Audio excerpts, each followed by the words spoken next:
எல்லாருக்கும் வணக்கம். Welcome to ஃபுட்மா சமையல். இன்னைக்கு ஃபுட்மா சமையல் என்ன ரெசிபினா how to make chutney recipe in Tamil. நீங்கள் இதை தளன்னு தண்ணி ஊற்றி அரைச்சிங்கன்னா இட்லி தோசை அடைக்கெல்லாம் தொட்டு சாப்பிட்லாம். கெட்டி அரைச்சிங்கன்னா சாதத்தோட பிசைஞ்சு சாப்பிட்லாம், இல்லை சாதத்து கூட தொட்டு சாப்பிட்லாம். வீட்டில் கண்டிப்பாக குழந்தைங்க இருந்தாங்கன்னா இந்த சட்னி ரெசிபியை வீட்டில் கண்டிப்பாக ட்ரை பண்ணி பாருங்கள். ரொம்ப ரொம்ப நல்லது உடம்புக்கு. இப்போ ஒரு கடாய் எடுத்துக்கோங்க. 1 டேபிள் ஸ்பூன் அளவு நல்லெண்ணெய் ஊற்றிக்கோங்க. எண்ணெய் சூடானதுக்கப்புறம் 1 டேபிள் ஸ்பூன் அளவு உளுந்தப்பருப்பும் 1 டேபிள் ஸ்பூன் அளவு கடலைப்பருப்பு 1 டீஸ்பூன் அளவு மல்லி விதையும் 1/2 டீஸ்பூன் அளவு சீரகமும் இதெல்லாம் போட்டு நல்லா செவக்க வறுத்துக்கோங்க. காரத்துக்கு 4 வரமிளகாயும் 1 பச்சை மிளகாயும் சேர்த்துருக்கேன்.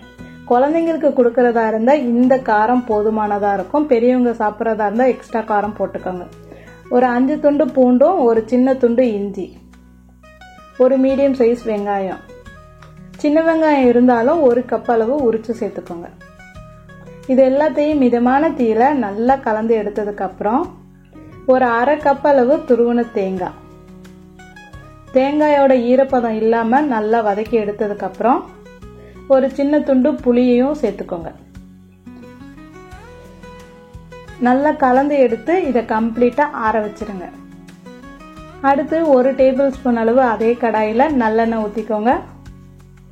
நம்ம இன்னைக்கு துவையல் செய்யறதுக்கு எடுத்த கீரை தூதுவளை. இது கொஞ்சம் முள்ளு முள்ளா இருக்கும்.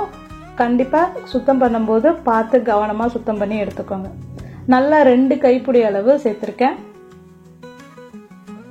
கொஞ்சமாக மஞ்சப்பொடி, கொஞ்சமாக உப்பு. மிதமான தீயில நல்லா சுருள இந்த கீரையை நல்லா வதக்கி எடுத்துக்கோங்க. இந்த கீரை ரொம்ப ரொம்ப நல்லது. வாரத்துக்கு 1 முறையாவது இந்த கீரை கிடைச்சிச்சுன்னா வீட்டில் இட்லி தோசைக்கு இல்லை சாதத்துக்கு செஞ்சு கொடுங்க. அடுத்து நம்ம வதக்கி வச்சிருந்த பொருளெல்லாம் தண்ணி ஊற்றாம நல்லா கரகரன்னு அரைச்சி எடுத்துக்கோங்க.